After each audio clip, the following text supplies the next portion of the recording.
Hello and welcome to the Sisters for Fitness Wellness Show. I'm Stephanie Gaines-Bryant.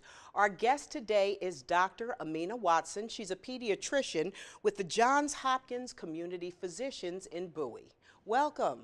Thank you so much, Stephanie. Thank you for having me here today. I've been trying to get you here for a long time because you have such a powerful story to tell. As I just mentioned, you're a pediatrician and you're from the Detroit area. Yes. How did you get here? Let's talk about your background. Okay. I was born and raised in Detroit, and I first came to Maryland after being accepted to the Johns Hopkins University School of Medicine. I grew up in Detroit, public school system, sort of a smart kid. I skipped kindergarten and 5th grade, and so I was 12 years old in high school, went through a great high school for the first year in the city of Detroit, then went to a private high school in the suburbs called Cranbrook-Kingswood and finished my work there. So I was a 15-year-old for most of my senior year there and wanted to go to away to college, but my parents were like, yeah, you're too young, you're not going away. So I ended up staying at Wayne State University in Detroit, Michigan.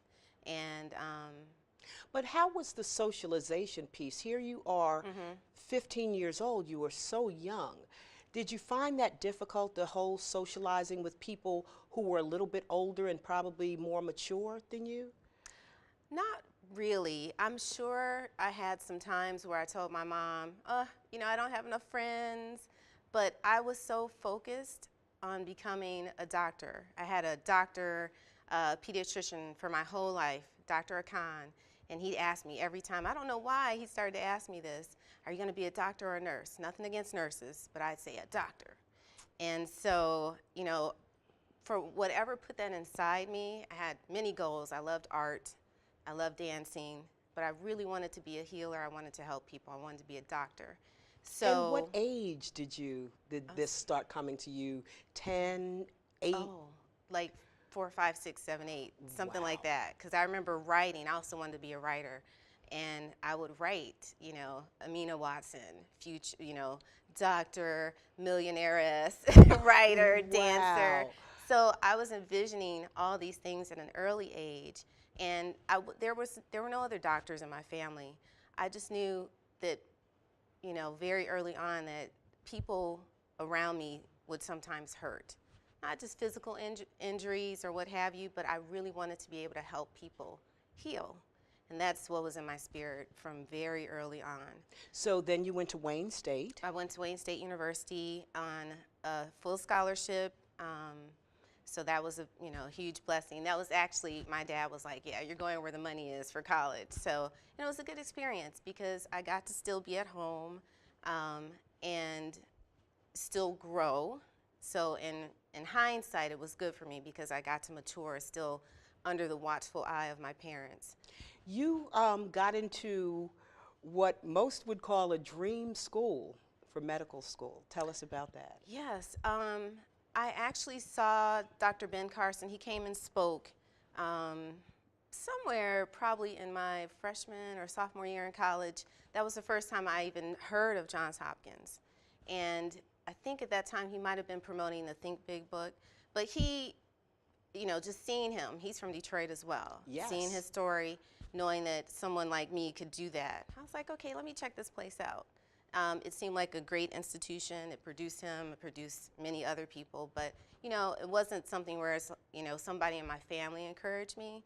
So I started researching them, found that you didn't have to take the MCAT, admission test for most medical schools. So, and I was a great student.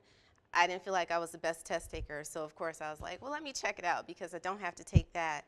And my dad prompted me in my late my sophomore year to write a letter of introduction to the Dean of Minority Students at Johns Hopkins. And that was Dr. Smoot, I think, at the time. So I wrote my letter of introduction, who I was, what I was about, and went to interview. And I remember having on a hot pink suit,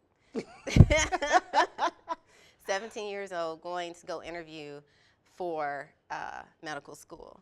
And It was a great process, great experience. My mom and my little brother went with me. And even my mom, she was like, you know, do this or do that. I was like, Mom, I got this. And I you knew I had was it. just being myself. And when I was 18, that spring, I got the acceptance letter. So before everybody else was taking their admissions tests and all that for medical school, I was in. Wow. Tell us about, I can imagine that at that time there wasn't a lot of diversity at Hopkins or in their medical school program. How was that for you? Well, I realized that day one when I went to interview. I had on my hot pink suit, and there was in the waiting room for the interview, there were about 4 or 5 other candidates there, all Caucasian, and they did not acknowledge me. I walked into the room, they ignored me completely. You know, they were talking to each other, but not to me. I said, okay. And you made it through, but at what point did you decide you wanted to be a pediatrician? I've always loved babies, so I initially thought I wanted to be an obstetrician gynecologist. And then discovered, you know, along the process that that wasn't really what I wanted. I did love the babies. I didn't really love the well woman part and all that stuff and delivering the babies. And I preferred the personalities of pediatricians. And at the same time, because kind of backtracking, in college, I had the honor of working with a holistic doctor for initially my senior May project in my senior year of high school. And she introduced me to the idea further of what healing really is. And what I discovered from her and learned from her, that because she went through medical school and then went into more of a healing direction, more of a holistic physician direction, and she taught me that doctors don't really fix people. You know, we fix, you know, if you have a broken leg, we do that. However, in terms of teaching people how to be well is not something that happens in medical school. Now, one thing I love about you, and the reason I've been trying to get you on for such a long time, is because there is a holistic flavor to how you practice. And she was what caused you to really think about bringing the holistic medicine into your Western medical studies? Yes, she was the catalyst. Dr. Jewel Pookrum, who's written many books and is also, you know, was based in Detroit, so I was able to study with her. And I also did a complementary medicine, actually helped create that elective as a medical student. And, you know, my commitment to trying to teach people to be well and discovering how our allopathic medical system sees sickness, it just reinforced my desire to really try to teach people to be well and to heal, and my desire to go beyond that allopathic model and see what else was out there in terms of real healing systems. I truly believe that the blend of holistic and Western medicine, that's the future. Yes, absolutely. What does that mean to you? Let me go back to what you asked me about being a pediatrician. How I saw people, you know, adults, is that there were many layers to them. And once they were not well, it was really a process of peeling back so many layers, emotional, spiritual, physical, choices that they made in terms of diet and lifestyle, that I was like, okay, I need to get to where it starts first happening. I want to be at the source, see them when they're little children, observe their constitution, and see what I can do to help direct them towards the best lifestyle, the best diet that they can have, so that we don't get into all these complicated layers that many of us have once we eventually do get sick, if we do.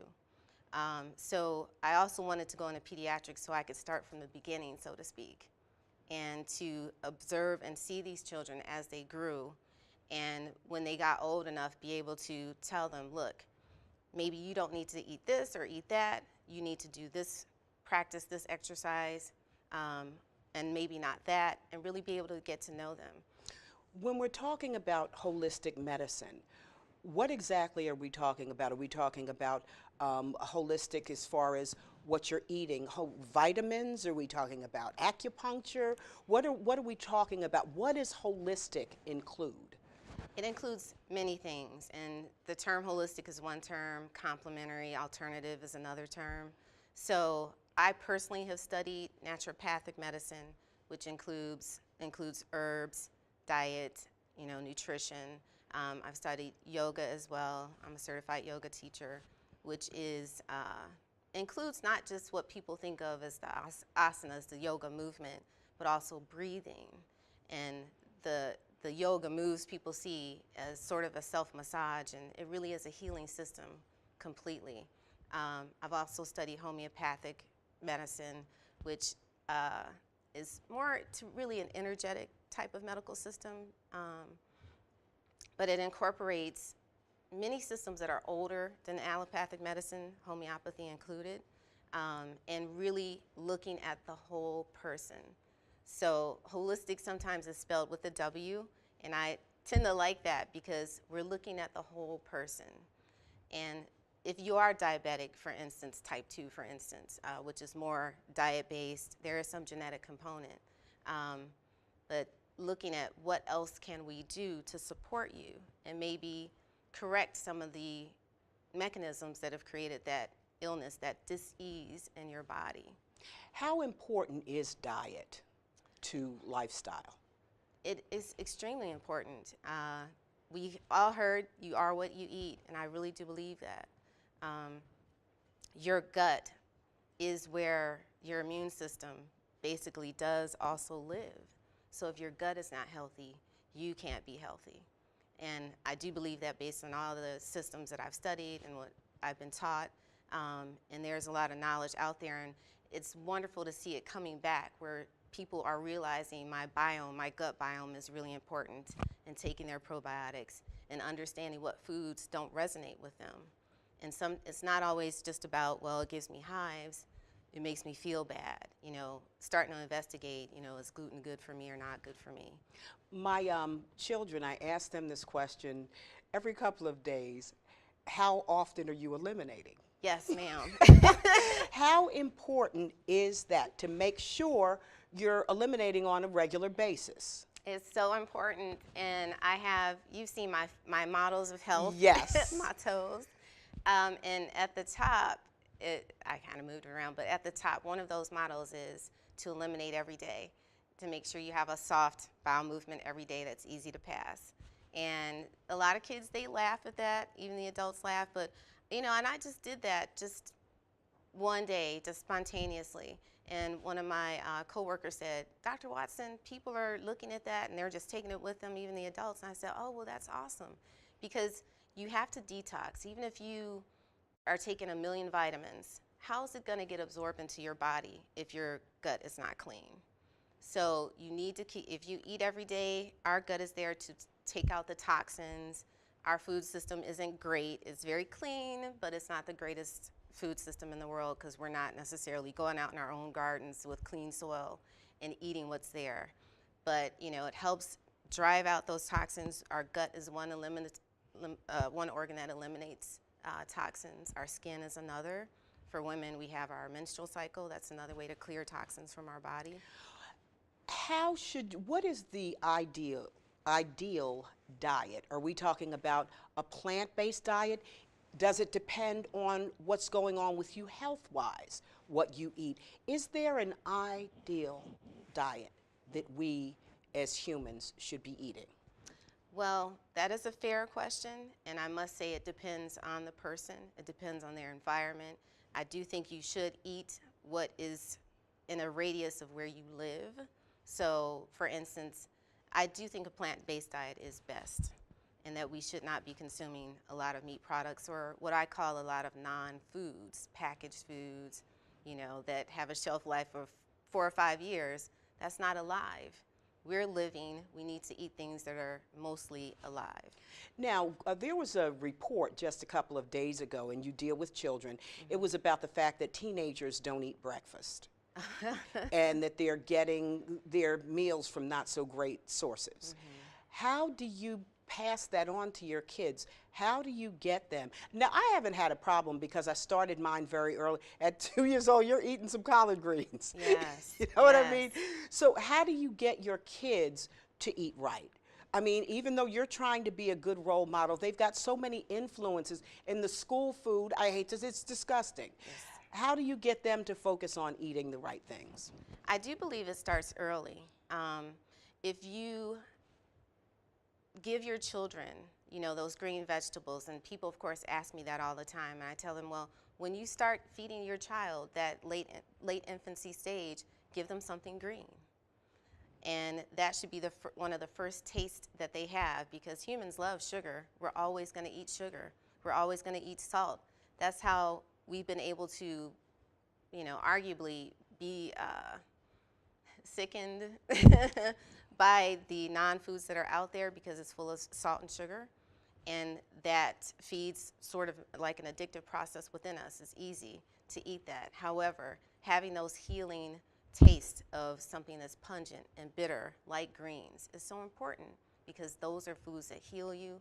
Those are foods that give you all the nutrients that you need. And it has to start early. And even myself, I was disappointed that my kids would eat a hot dog. But it's like, okay, well, you can eat that hot dog, but I'm going to make sure that you're eliminating properly every day to get some of whatever was in that hot dog out of you. And luckily now you can buy things that don't have as many chemicals in it, and it's more natural. I don't think you need to go super overboard with it. Try to give a kid a balanced diet, but if you start early and acclimate their taste buds to live foods, they're not going to want those non-foods. They're not going to have a taste for them.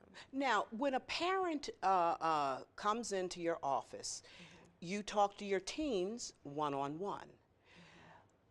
How should we as parents prepare the teen for that conversation? Well, the way that I see that is I'm getting them ready to make their own health decisions, to get ready to learn how to be well. And that's what I'm teaching them, to start to own their own health process. And they should never be intimidated by me. And most of my patients are not. They know that I care about them as a person, not just, you know, and in medical school, disappointingly, we would say, well, we're going to go in the hospital and round on that sickle cell patient. And that disturbed me, because I'm like, that's not who that person is. They are not their disease. They are that person. And whatever affliction they have, we're supposed to be helping them through that. So I want them, as soon as, even from day one, if I meet them at 14, it's like, look, I'm your doctor. And I'll tell them that when they're alone with me, and even in front of the parent. I'm not your parent's doctor for you. I'm your doctor. And so there's a relationship that I want to establish with you, so that you can tell me what's going on in here, what's going on in here. I can see what's going on here, so that I can really teach you how to be well. Now, you mentioned the fact that you're a certified yoga teacher. So clearly, and you danced for many years. Many years. So clearly, taking care of the body physically is just as important to you as taking care of those other parts of yourself. Absolutely. And how much, especially with African American women, 1 out of 5 either being morbidly obese or overweight, how do we get that message out there that it is important to pay attention to your physical health? Women, it's tough. We do so much, and so many women do not put themselves first. But as people know, if you don't take care of yourself, you can't take care of anybody else. And there's research, much research now, that supports the fact that exercise is in and of itself healing. It decreases inflammation in your body. So many diseases, from heart disease, diabetes, etc., have a basis in inflammation. If you're having a joint that's hurting you, it's not going to get better by not moving. It gets better by moving it. So I think through education, reinforcing the fact that, you know, and even models like yourself of, you know, yes, I can be a mom of great kids and professional and still take care of my body, still do yoga, still go run, whatever it might be for you. You do not, and one thing about yoga is that I really love the idea that yoga is for everybody. Everybody. It's not for a size 2. person who's maybe just Caucasian and was a gymnast. No, it is for everybody. So even if you have to modify how you do some of these yoga movements, I want people to know, do that. I have the sun salutation that I prescribe, and I'll even do it with some of my parents. I'll teach the kids parts of it. I'll do it with the staff, and I'll say, okay, well, I can help you modify this. You don't have to do a full split. You don't even have to do a full down dog. There are ways to help you do what you can do where you are. And I think if we didn't intimidate people that you have to be, the perfect size to start where you are. Just walk. Before we run out of time, I want to also talk about medications. We know as a nation we're over-medicated. Absolutely. Are there times when you prescribe vitamins, different supplements that might help instead of taking that pain pill? Absolutely. I do have a basis, of things that I want most of my patients to be on. It includes probiotics, omega-3 fatty acids, taking their vitamin C, and especially vitamin D for most of us, but especially people of color, because we don't get enough sun. And vitamin D is a hugely important anti-inflammatory and healing supplement. Didn't know that. Yeah. So I do have just kind of like a baseline, but then after that, I rely on my observation of them, listening to them, because if we listen as physicians, healers, our patients will tell us most of what we need to know. Meaning being a healer, because you've named so many gifts, such as the holistic aspect of things, the Western medicine aspect of being a healer, being intuitive, listening to your patients and what the x-rays say and what their history may say one thing, but if you're intuitive and you're listening, you can feel other things that may be going on. Yes, absolutely. And for pain especially, which is a big deal in our society right now, I like to tell people, maybe get an adjustment. Do this yoga before you go to that pain medicine, because I am a big believer that physical pain is often from other types of pain, because our thoughts have effect on our body. Our thoughts literally are chemicals inside our brains, and those chemicals create processes which secrete certain hormones, certain proteins that affect our physiologic process. So healing pain is not just a pill. And as we see, there with the huge crisis in terms of pain medication addiction, it's not the answer. And now we're running for solutions. Yes. Because we thought that was the answer for so long, and now people are moving more towards, let's find some other things to help you deal with your issues. You also mentioned breathing. Yes. And we breathe thousands of times a day, and you don't think about it. Yes. And breathing is so important. Pranayama. Yes, so important. And interestingly, babies know how to breathe.